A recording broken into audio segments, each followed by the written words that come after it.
नमस्ते। मैं कुछ दिन के लिए घर गया था, तो वहाँ से मुझे अधिकतर जो क्वेश्चन लोगों ने किया, जो हमारे मित्र थे, जो मेरे रिलेटिव थे, जो और भी लोग थे, कि आपकी गाड़ी एक्सीडेंट हुई थी, कैसे हो गया। समय की कमी से मैं बहुत लोगों को नहीं बता सका और मैं वापस अपने जगह पे आ गया।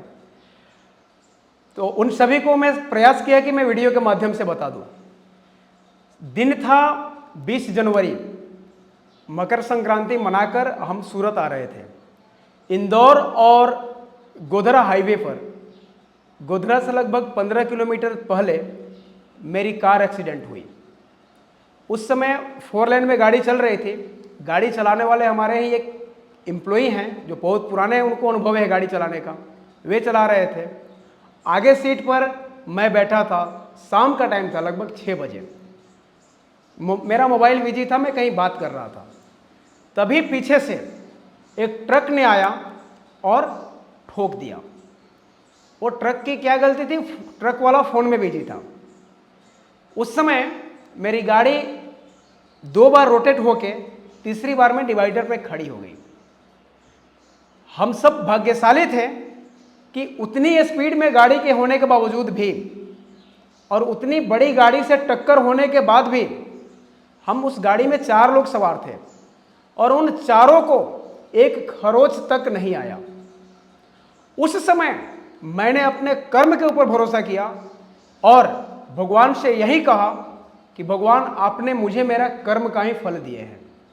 मैं अपने आंखों से देखा हूं, मुझसे बेहतरीन गाड़ी का एक्सीडेंट होता है, कितने जगह तो लोग उसमें झुलस कर मर जाते हैं, कितने लोग तो अपना जीवन खो देते हैं।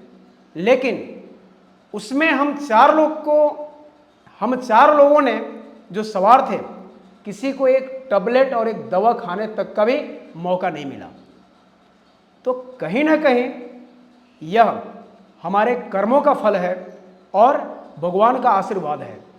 मेरे माँ और पिताजी का आशीर्वाद है और मेरे उन सभी चाहने वालों का आशीर्वाद ही मुझे उस समय बचाया। जब एक्सीडेंट हुआ तो उस समय सब कुछ सुन्न पड़ गया, लेकिन मैंने अपने हाथों से अंदर से दरवाजा खोलकर ऊपर से बाहर निकला। उस समय मुझे एहसास हुआ कि मुझे ऐसा लगा कि मेरा पिताजी स्वयं आकर और हाथ पकड़ के मुझे बाहर निकाल रहे हैं और कोई आवाज मेरे पास गूंज रहा है, घबराइए मत, आप बिल्कुल सुरक्षित हैं, मत घबराओ, सब सेफ है। यह हौसला। उसी समय मुझे एहसास हुआ कि हां, सत्य वास्तव में सत्य होता है। उसके बाद से वहां पे जो सपोर्ट मिली, जो मुझे मदद मिली, वहां के कुछ लोगों ने जो हमारे विचारधारा को जानते थे या कहीं ना कहीं उनसे जब बाद में मेरी बातचीत हुई तो हमें पता चला, रात को 10 बजे तक उस हाईवे के किनारे हम खड़े थे, इंश्योरेंस का पेपर वगैरह सब क्लियर करने में।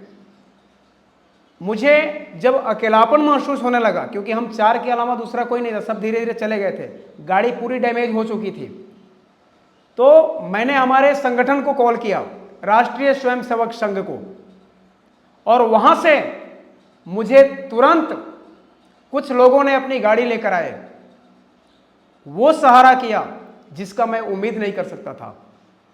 उस सुनसान जगह पे, उस अनजान से जगह पे जो भाई आए और वहां पे जो हौसला दिए, जो सपोर्ट किए, क्योंकि मुझे वहां पे सबसे पहला चीज कि मैं वहां का लोकल नहीं था और वहां पे जितने भी इंश्योरेंस कंपनी के काम करने वाले लोग थे सब लोकल थे, वे लोग आते थे।